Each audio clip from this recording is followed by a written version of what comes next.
You're listening to the Two Tongues Podcast. And now your hosts, Kyle and Chris. Chris, anyway. Welcome back, one and all, to another episode of the Two Tongues Podcast. A podcast where we talk about shit I like every single day. Religion, philosophy, mythology, all that shit. You guys know what you're here for. Today is something, I'm going to call this a fun episode. And what I mean by that is this isn't something that it's not grassroots. This isn't something that I came up with necessarily as a unique idea, something that I heard from somebody else that I thought was super interesting and worth spending a little time on. It also happened to connect to something else that's relevant, that wasn't, I'm just beating around the bush. I guess what I want to say is I found a YouTube channel called Mr. Mythos. I really like it, actually. Asian fella, talks a lot about religion and mythology and interesting mysteries surrounding that, so it's like right up my alley. I haven't listened to a whole bunch of it, but I think I will. And he had an episode that came out a few years ago that I just stumbled across.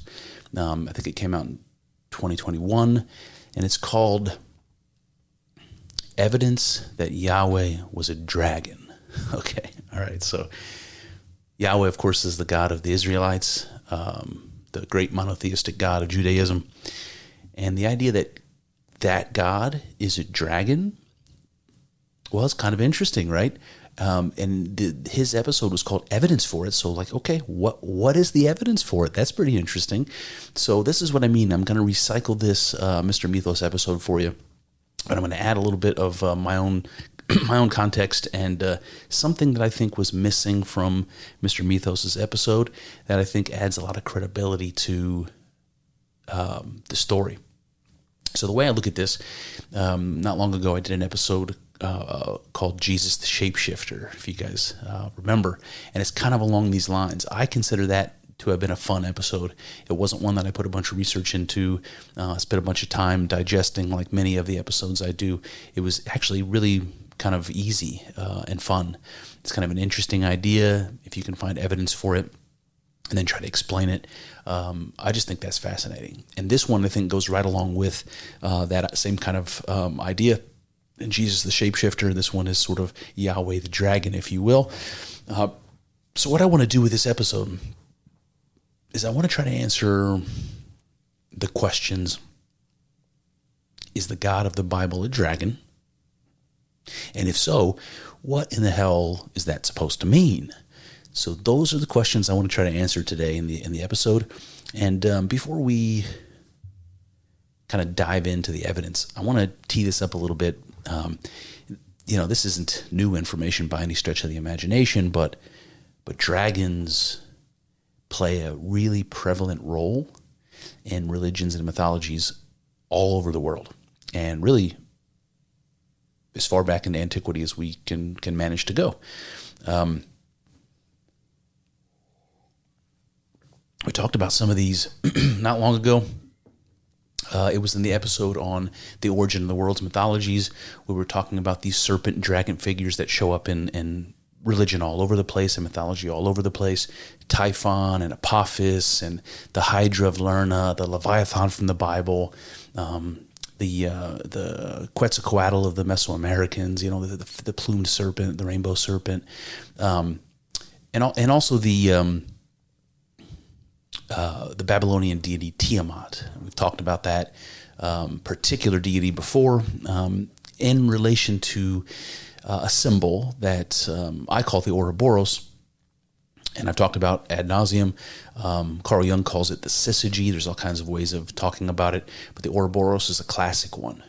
And it's relevant because the Ouroboros is a serpent. It is the image of a serpent swallowing its tail. Dragons, of course, are mythologized serpents in one form or another. And so you just see them everywhere. You see them in ancient China, many-headed dragon, the treasure dragon. You see them in the New World among the Aztecs and the Maya, very prevalently. We of course have them all over the place in medieval European lore. They're just all over the place. So why? Why are they all over the place? What is a dragon? What does it mean? Now, I talked about Tiamat a moment ago in reference to the Ouroboros. If you remember, Jordan Peterson, the psychologist, talked about this a lot in his lectures and in his book Maps of Meaning, that when we go back to some of our earliest known myths, and going back to Sumeria, Babylonia is one way of doing that, we find these primordial gods, Tiamat and Apsu. Tiamat and Apsu they are basically the great god and the great goddess. One represents the fresh water, one represents the salt water. So they're kind of like opposites in many ways. They're opposites: male, female, god, goddess, salt water, fresh water, and so forth.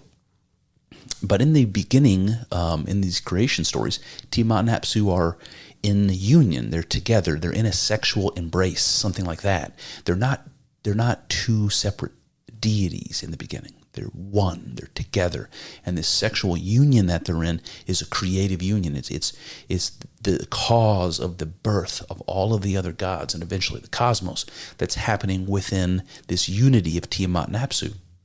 And this is what the Ouroboros represents: the generative union of opposites. It's this idea that when opposites come together and form one thing, that they are a creative, generative process. Something like sex is happening. Maybe sex is some, real physical sex that animals and humans partake in. Maybe it's some sort of representation of this more deep, primordial thing that's being represented by the Ouroboros. And humans having sex is sort of copying it, something like that.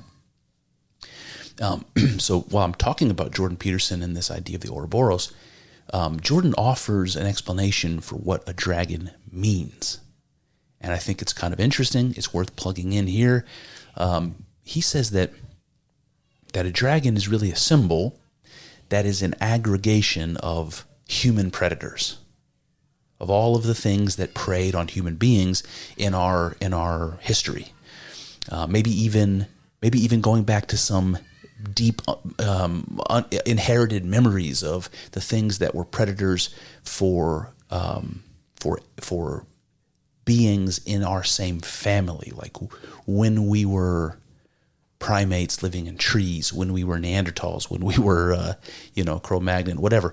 There may have been times even pre-human where these memories of our predators sort of stay with us, built in as a precaution in our psychic infrastructure, something like that, something we're born with.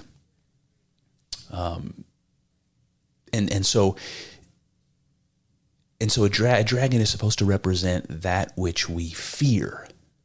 And there's kind of this weird duality involved with that, because it's not only that which we fear, but it's also that which generates awe. So you have these two feelings, these two sensations that go along with the symbol of a dragon: fear and awe.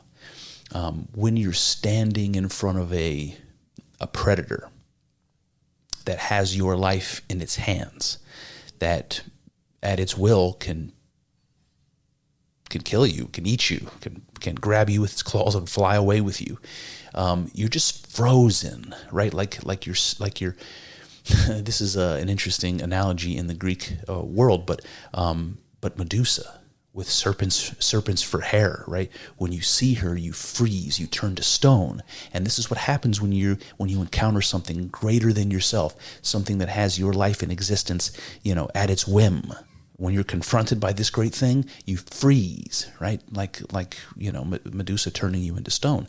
And so the serpents are associated with her, just like they're associated with the dragon. So what does Jordan mean by this aggregation of human predators? What does a dragon look like? Now, I know there's some variation. The Chinese dragon, the Japanese dragon, even the dragons of the New World are a bit different than the ones that we see in Europe. Some of them are more snake-like. Some of them are more sort of dinosaur-like. You know what I mean. But you know what they look like, in a sense, what a dragon looks like. And imagine that what we're seeing here are human beings' three greatest predators merged into one image. We have a strong, powerful body. That's something that we associate with predatory cats. We also have an element of stealth involved, and that adds to the fear, where a predatory cat just sort of comes out of the grass and you don't even see it until it's too late. So you have predatory cats. Then you have serpents, of course, because a dragon is a serpent. We're, of course, afraid of serpents. Many of them are venomous. We get bit by them, and that's the end of us. So we need to be afraid of serpents. And then the last one is raptors. These are large predatory birds. And you may ask yourself, when was the last time a large predatory bird was a risk to a human being? And I would just mention to you, there is a raptor that exists in the Andes today. It's not an extinct species. It exists. It's called the Andean condor. But there are a couple that are extinct but existed alongside human beings at some point, like the Haast eagle. They're found in New Zealand. And the Woodward's eagle in North America. These raptors had a wingspan of between 10 and 11 feet. This is a big goddamn bird, okay? Imagine the claws. Imagine the talons on a bird that big. And what do eagles do? Oftentimes they sweep down, they grab an animal, and they fly away with it, of course. Or they grab it, they pick it up into the air, and they drop it to its death, and they go down and they eat it, eat its corpse off the floor. So these are the kind of things that happened, including to perhaps our primate ancestors, maybe even to human beings at some point in our ancient past. So you put all these things together, the predatory cats, the image of the serpent, and the raptors, and what do you get? Bibbidi-bobbidi dragon. That's what you get. You get a fucking dragon. So this is the idea that Jordan is bringing up, that the dragon is something like a meta image, an image of the meta predator. All of the predators of human beings kind of wrapped into one. You take all of the scariest bits, you throw them together and make a Frankenstein monster, and what do you have? Dragon. Something that generates fear and awe.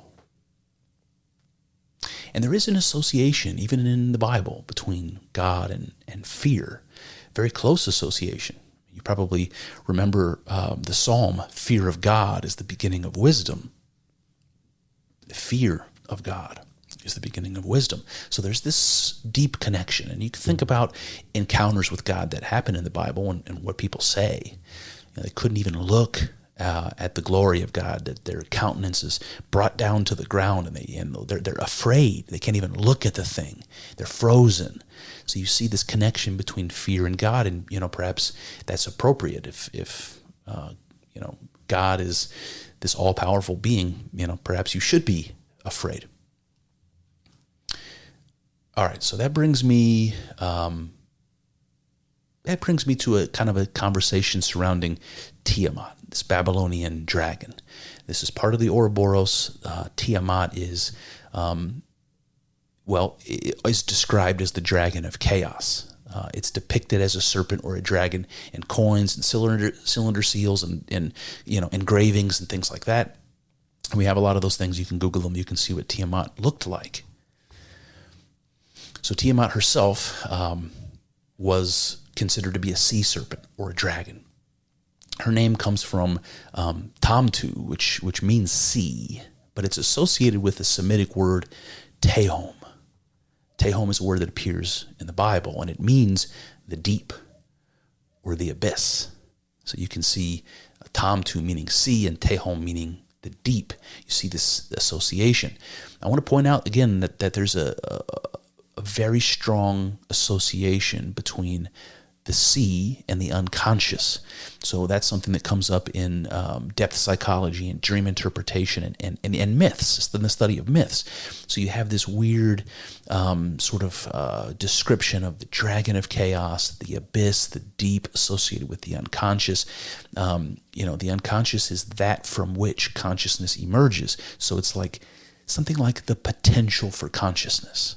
And the idea of potential is important while we're talking about the dragon, because this really does seem to be what is being described.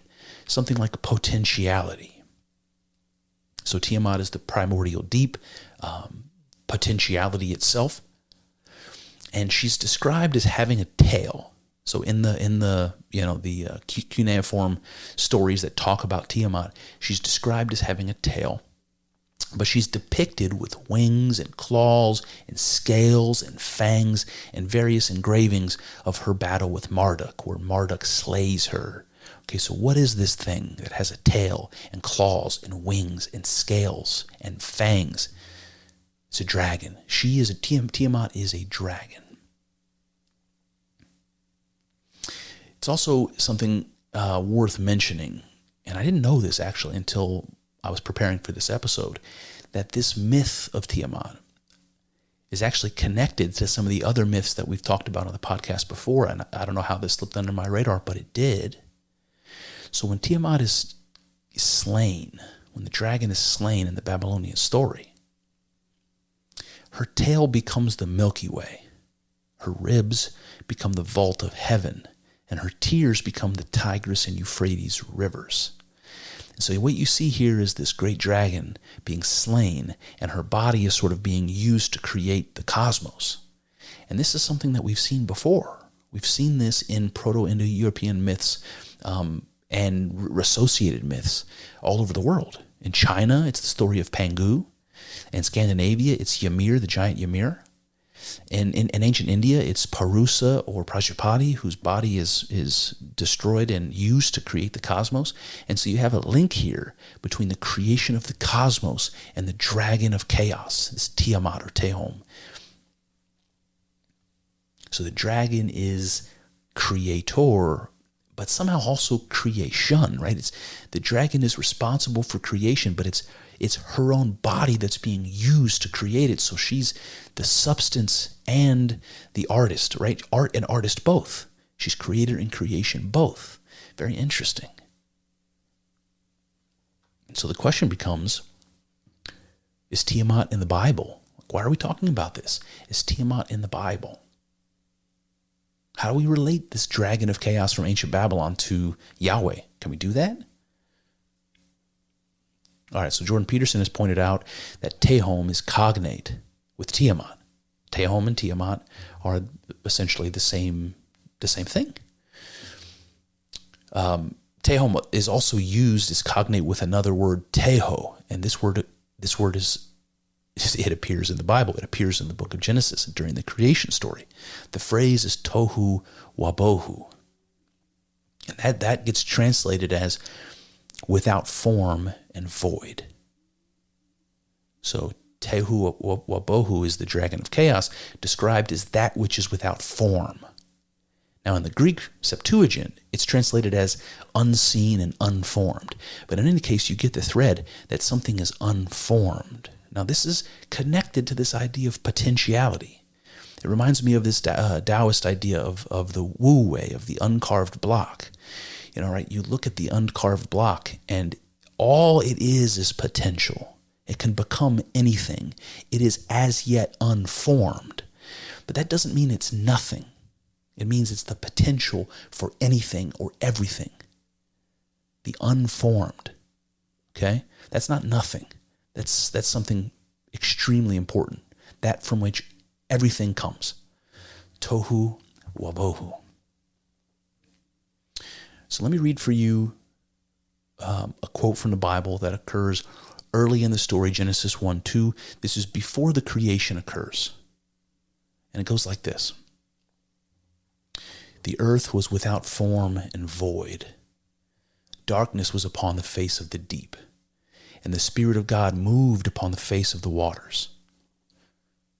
Okay, you guys know that, I'm sure.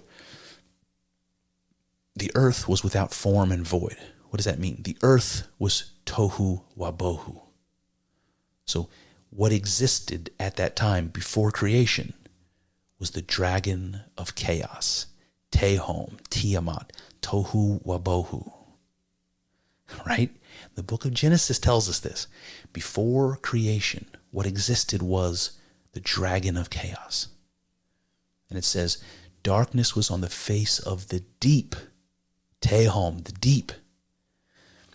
But there's something else going on. It says the Spirit of God moved upon the face of the waters. That is the deep. So you have the Spirit of God there with the dragon of chaos.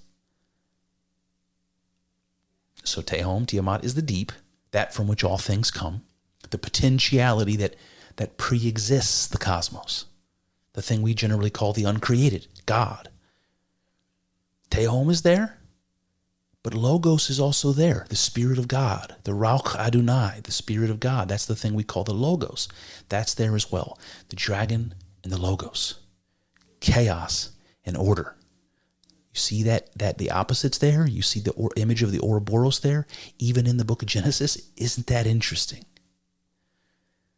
So whatever God is, seems to be both of these things simultaneously. Chaos and order. Tehom and Logos. The union of opposites, that Ouroboros image, is, again, the same as we saw with Tiamat and Apsu. Okay. So that brings me to the next section, which I'm going to call, okay, so there's a dragon in the creation myth, but is there evidence outside of Genesis? So what else does the Bible say that might lead us to believe Yahweh is a dragon? Now, this is where Mr. Mythos or Mr. Mythos' episode comes in, the material that I got from him, and it's kind of amazing. So here we go. I'm going to call this first section the snout of Yahweh. All right, so Mr. Mythos brings up this Hebrew word that appears in the Bible, apayim, and it's usually translated to mean face or anger. But also it means something like snout or nostrils. So probably, I'm guessing, there's an allusion here to kind of a snarling, kind of a scrunching up your nose, like you see with a snarling wolf or dog or something, where the nose gets scrunched up, the nostrils, are more prevalent, and it represents anger, right? And it comes from your face, right? So you have this word apayim, which means face or anger, or snout or nostrils, and I think this is the idea. It's something like an angry countenance, and that's a phrase we hear biblically. And there's a whole bunch of examples in the Bible where apayim means angry face or angry countenance. So you see that in Exodus, the book of Numbers, Joel, Psalms, and on and on. But in Deuteronomy, we have a different interpretation of apayim. In the 32nd chapter of Deuteronomy, we have this description of God. Quote, "For a fire is kindled in my nostrils, and shall burn to the lowest hell, and it shall consume the earth with her increase, and set ablaze the foundations of the mountains." Right, so that apayim, for a fire is kindled in my nostrils. Now I went to the King James Version because that's the one I like, and it says, "For a fire is kindled in my anger, and shall burn to the lowest hell." So you see how they're using this apayim to mean anger. But in this case, the question is, should it mean anger, or should it mean something more like nostrils? And if it does, what's being described here? God says, "A fire is kindled in my nostrils, and shall burn to the lowest hell, shall consume the earth, and set ablaze the foundations of the mountains." Fire coming out of the nostrils.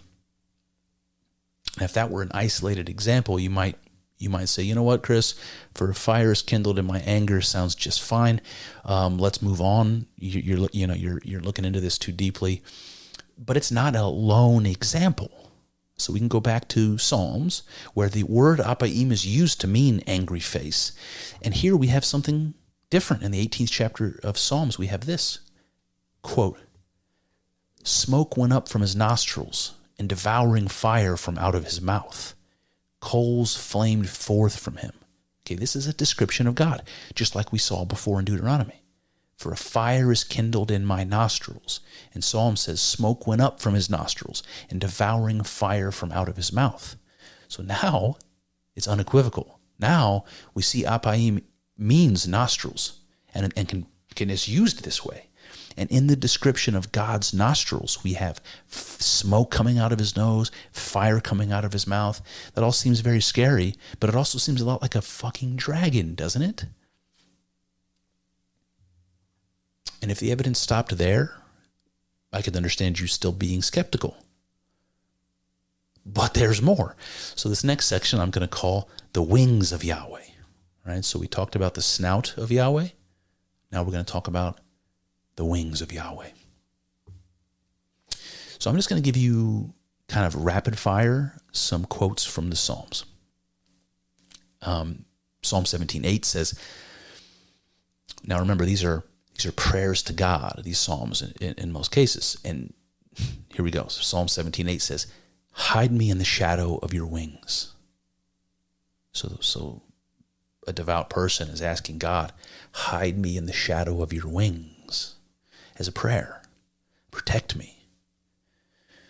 Psalms 36:7 says, the children of men put their trust under the shadow of your wings. Chapter 57:1 says, and in the shadow of your wings I seek refuge. 61:4 says, I will abide in thy tabernacle forever. I will trust in the cover of thy wings. 63:7 says, in the shadow of your wings I will rejoice. And in 91:4 it says, with his feathers he will cover you, and under his wings shalt thou trust. All right, so you see Yahweh breathes fire from his mouth and smoke from his nose, and he has wings. So now we're getting a little bit more interesting, aren't we? But we're not done. The next section is called livestock, virgin sacrifice, and gold. So where am I going here? You guys know the dragon stories are commonly associated with these things. Missing livestock, right? Dragons come through, eat up all your sheep. Sacrifice of virgins and gold. This is what happens. The dragon either guards the virgin, or sacrifices of virgins are made to the dragon. The dragon's guarding gold, usually locked away in a mountain or something. These are the stories we hear about dragons. So let me give you some context just from world mythology, so you have some proof as we move forward to talk about the biblical example. The Aztecs sacrificed a virgin to the plumed serpent Quetzalcoatl twice every year, according to their ritual calendar. In Shinto myth, so now we're going to Japan, the 8-headed dragon Yamata no Orochi demanded the sacrifice of the virgin daughters of 2 minor deities every 7 years. And then, of course, there's the Western folktale of George and the Dragon, where the dragon demands a sheep and a maiden sacrificed every day. And then, of course, dragons hoard and protect treasure. In medieval legends and in ancient China, that's a reference to the hidden treasure dragon I mentioned, who dwells in volcanic mountains. For a pop culture reference, think about Smaug from The Lord of the Rings. And then I would be remiss without inserting here, when we're talking about treasure and virgins being protected by a dragon, I think this is also symbolic in the sense that what the dragon is supposed to represent is potential. That from which new things can emerge, right? Novelty, new things. There's treasure there. So the dragon of chaos, this potential, is the place of treasure. It's dangerous. It's something that you should rightly fear. But if you can go into the chaos, if you can go into the unconscious, if you can go into the realm of the spirits or the gods, there's something there that can be brought back. There's some treasure that can be brought back. Maybe it's prophecy.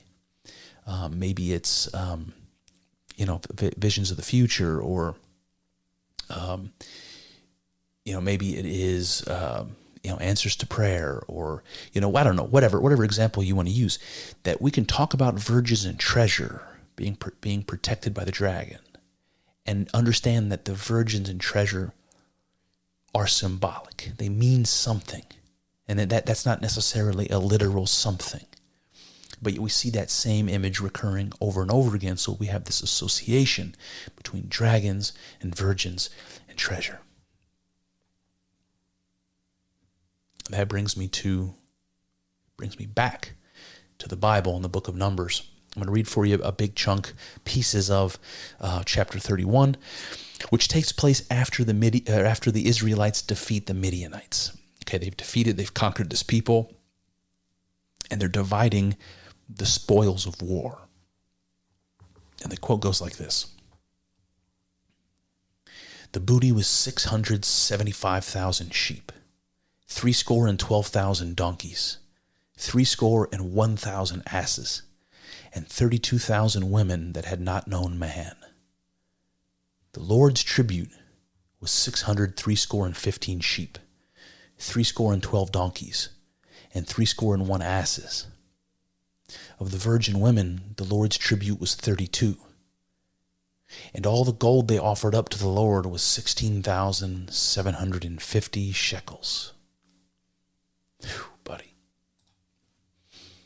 So what am I saying here? I'm saying that even in the Bible, God has given sacrifices of livestock, virgins, and gold. Let me read this last line again. The Lord's tribute was 32. Of the virgin women, the Lord's tribute was 32. And all the gold they offered up to the Lord was 16,750 shekels. Virgins and gold given to God. The God that breathes fire from his mouth, smoke from his nose, that has wings. Isn't that interesting? I want to plug in here one last little bit of evidence. It's not quite as direct, but I think it's important to mention. So I'm going to call this little section, as an aside, other supporting evidence. Now, I could talk about Leviathan because that's a very clear dragon figure from the Bible, but I have a difficult time relating it directly to God, even though the Leviathan does seem to be this primordial image in the Bible. But a more relevant one is the seraphim.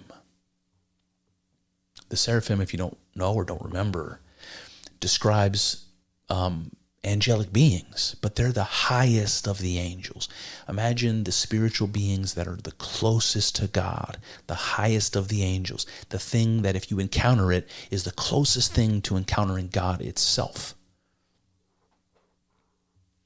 Now, seraphim comes from the root word seraph. And in the ancient Egyptian language, as well as in the ancient Hebrew language, it refers to a serpent, or a serpent with wings, interestingly enough. Seraph means serpent, but it actually literally translates to burn. So the meaning of seraph is really a fiery serpent. And that phrase, fiery serpent, should remind you of a dragon. Now, in the 6th chapter of Isaiah, the seraphim are described, and I just want to read this to you. Quote, "Above him stood the seraphim. Each one had 6 wings.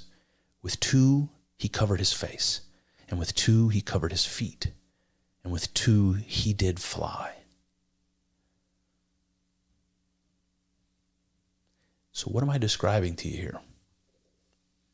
The angelic being, the closest thing to God that you can imagine, the closest thing to God possible, is a fiery serpent with wings and feet. A serpent with feet is strange enough. A serpent with wings and feet is a dragon. Right? He had 2 wings covering his face, 2 wings covering his feet. We know he has feet, right? And with other 2 wings, he's flying. Imagine this multi-winged, fiery serpent, and you have the image most close to God itself, to the great Yahweh. And that brings me to my conclusion. So God has wings and breathes fire. Sacrifices of virgins and gold are made to him. Weird? Certainly. But what does it mean? Clearly, the image of the dragon is symbolic. It means something, but that something is very unlikely to be literal. Apart from large lizards and isolated islands in Indonesia, some ancient memory of now extinct predatory raptors, or rare encounters with the fossil bones of dinosaurs. There's no basis for the idea of dragons, yet alone for their prominent position in world mythology. So what's going on here? If the meaning of the dragon image is not literal, what might its symbolic meaning be? We've already noted that the dragon image is a hodgepodge of those creatures which were the most significant threats to human beings for most of our existence. Dragons are what Jordan Peterson would call a meta-image. They are a distillation of all those things which human beings fear and respect unconsciously as an inheritance from our ancestors. Fangs, claws, venom, fire, that which emerges unexpectedly, unseen, from the darkness of the deep or descending from above. An encounter with that thing puts our existence into perspective. It makes us self-conscious, as the serpent did in the Garden of Eden. It makes us feel small in comparison and vulnerable. It helps us to realize our real position in this cosmos. When we encounter a reality superior to our own, that strange religious feeling we call awe is triggered. You know that feeling. The chill that races up your spine when you encounter great music or gaze up at the infinite expanse of space filled with fiery stars. And when you feel the hair on your arms stand on end, remember, this is exactly the same phenomena displayed by the house cat who finds itself suddenly face to face with a dog. But the dragon points to something more than a reality superior to our own.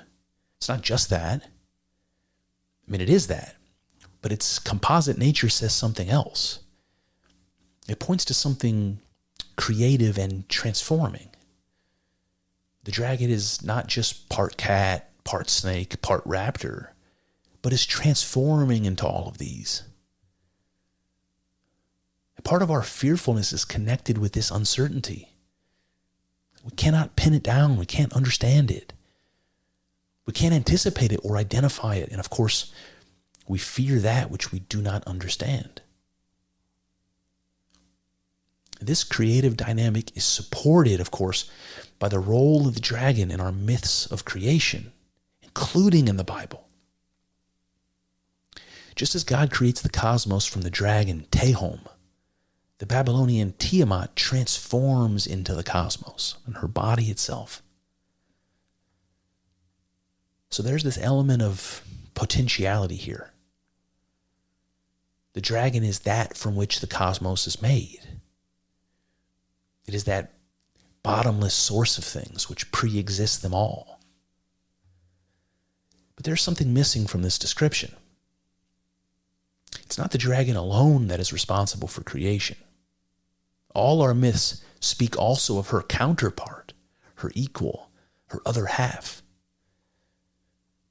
To the Babylonians, this was Apsu, the male to her female, the fresh water to her salt. But in the Bible too, Tehom is not alone, but is present with the Spirit of God, which moved upon her.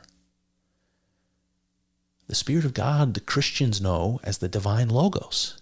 It is the Spirit of order, which complements the dragon's chaos. It is the counterforce which brings order out of chaos, which harnesses the potentiality to make it real and living. This is the same Ouroboros image from Babylon, where the union of Tiamat and Apsu is a perpetual sexual creative act. The dragon, it seems, represents the aspect of God that is unbounded and ultimately powerful. It is the deep, the substance of reality itself, but as yet unformed. It requires the Logos, its complementary half, the ordering principle that forms it into something, into all things. It is one piece of the divine unity, the Ouroboros. Its strikes fear into us and demands our respect and attention. And this is only natural for something so powerful and equally unknowable. We stand in fear and awe of such a thing in equal measure. And while fear of God is the beginning of wisdom, its completion lies in realizing the Logos. If the divine Logos, the Spirit of God, tames the dragon of chaos, what does that say about us? The Bible tells us that we're made in God's image, that God gave us form, and that he breathed his Logos into that form. This suggests two very interesting things. First, that we, like all things, were originally without form. We were tohu wabohu. Next, that we receive the divine Logos into us. So, we are both the dragon of chaos and the spirit of order, together in one incarnation. We are truly made in God's image. Does this mean that we too can harness the chaos? That we too are capable of creation? How about we ask the architects, the composers, the writers and coders, artists and craftsmen? How about we ask the mothers of newborn babes, inventors, visionaries, dreamers, and designers? They'll tell you the truth, that we are all dragon slayers.